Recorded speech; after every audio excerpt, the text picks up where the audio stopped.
Nous sommes des collégiens. On vit tous les jours dans des collèges et on nous demande rarement notre avis. On a eu 2 ans pour relever le défi de développer un regard critique sur l'architecture, pour voir le collège différemment et peut-être l'améliorer. On a mis au point une enquête, Tu kiffes ton collège, diffusée dans nos établissements. Puis on a visité des collèges dans divers territoires pour les comparer et les critiquer. Les architectes nous ont accompagnés dans notre démarche.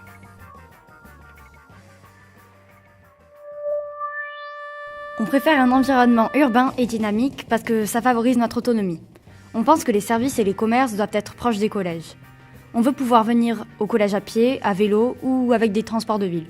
Pour cela, l'entrée du collège doit être raccordée à des pistes cyclables et à des trottoirs sécurisés. La capacité des garages à vélo doit être augmentée. En même temps, on souhaite avoir du vert autour de nous, des parcs à proximité pour être bien.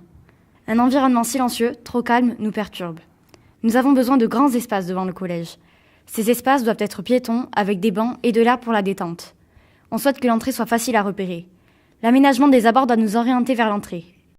L'entrée doit faire signal. On a envie que le collège se distingue dans l'environnement, avec des grandes façades, pour exprimer que c'est quelque chose d'important. Pour valoriser l'éducation, il faut transmettre une image positive, par exemple avec une organisation étalée mais pas trop dispersée.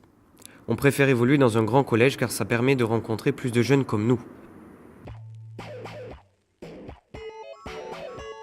La modernité, voire l'ultramodernité, ça nous paraît plus fonctionnel, plus innovant. Pour autant, l'architecture contemporaine mêlée à de l'ancien, c'est pas mal. La clôture est nécessaire pour se sentir en sécurité, mais le choix d'une clôture grillagée très transparente permet de la fondre dans l'environnement. L'accueil doit donner envie d'entrer et d'y rester. Les couleurs doivent être chaudes. Rentrer directement dans le hall, sans passer par la cour, c'est vraiment se sentir plus rapidement dans l'établissement.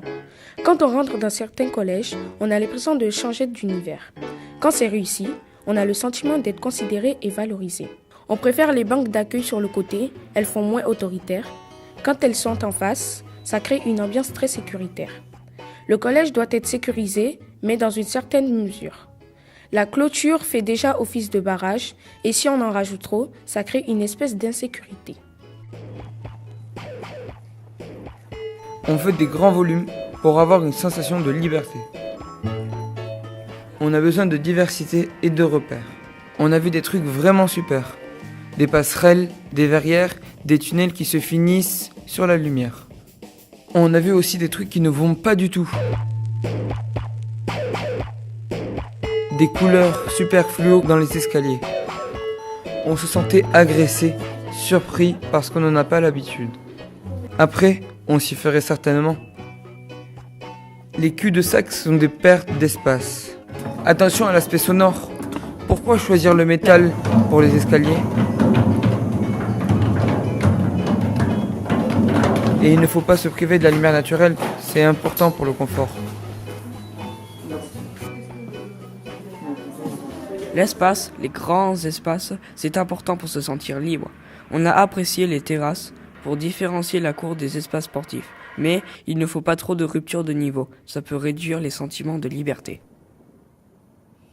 On a besoin de verre, d'arbres, de fleurs, d'herbes pour s'évader.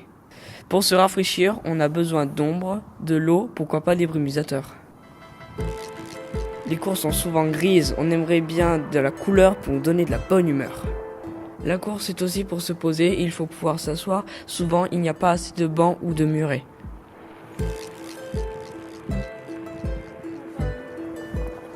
Les salles de cours se ressemblent toutes. Elles sont standards. On est tellement habitué à vivre dans ces espaces qu'on ne pense pas à les transformer. On sait que certains aspects jouent dans le confort, la lumière, la couleur, les points de vue. On a découvert que notre attention pouvait être favorisée par différentes couleurs. On n'est pas exigeant en matière de vue. L'essentiel, c'est un environnement propice au travail. C'est bien qu'il y ait une belle hauteur sous plafond, sinon on se sent écrasé. Dans certaines salles spécialisées, comme celle d'SVT, de physique, il y a trop d'espace. Finalement, on n'accorde pas beaucoup d'importance aux salles de classe, parce qu'on en change tout le temps et on s'adapte à l'environnement imposé par chaque professeur. Le CELF doit être un endroit de détente et de bien-être. On souhaite des ambiances et des décors originaux avec des nuances de couleurs pour voyager entre midi et 2. Surtout, il y a souvent trop de bruit. Il faudrait améliorer le confort acoustique. Le CDI, c'est pour nous un des lieux les plus sympas. Il est propice au travail et à la détente. Un juste milieu entre les loisirs et les études. Mais ça dépend de l'importance du foyer. Dans les collèges n'ayant pas de foyer ou un tout petit foyer, le CDI le remplace. Dans le CDI, l'ambiance doit être calme, zen. On apprécie un volume généreux. On juge essentiel d'y apporter beaucoup de lumière et de larges ouvertures.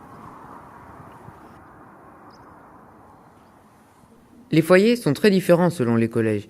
Ils peuvent être petits et peu fréquentés, contrairement à d'autres qui sont spacieux et très aménagés. A priori, on préfère des espaces séparés selon les activités. Les foyers sont importants, mais ils le seraient encore plus s'ils restaient ouverts durant les vacances. Ils pourraient être plus fréquentés s'ils étaient ouverts sur l'espace public. Ils devraient être repérables et visibles depuis le hall. L'ambiance doit être lumineuse et colorée. On a vu beaucoup de foyers avec du mobilier qui faisait carrément maison de retraite. On aimerait une ambiance plutôt salon avec du mobilier bas, coloré, moelleux. Moi j'ai ma place, la place du king, elle est au milieu.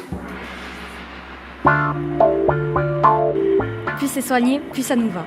Nous préférons des grandes unités, parce que sinon, c'est la queue assurée. Il faut des couleurs apaisantes, zen. On apprécie aussi la lumière naturelle et pourquoi pas des verrières. On aimerait des thèmes comme western, industriel, antiquité, oriental. Quand on y va, c'est pas pour être dégoûté.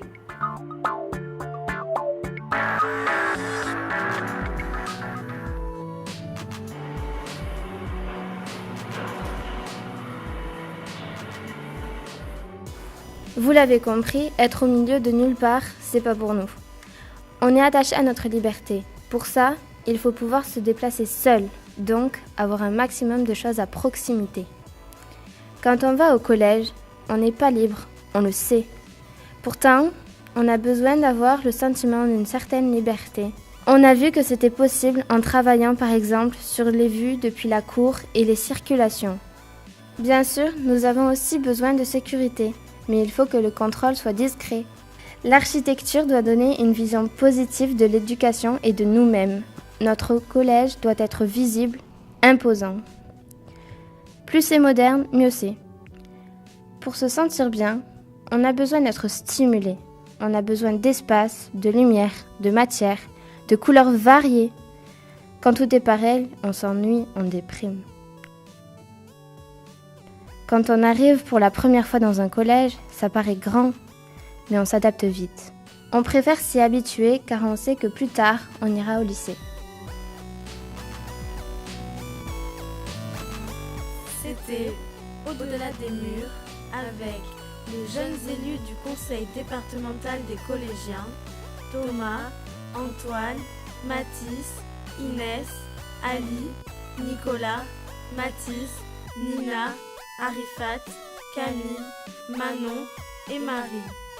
Merci aux deux architectes qui ont animé la commission architecture, Brigitte et Cathy, et à la réalisatrice Gladys.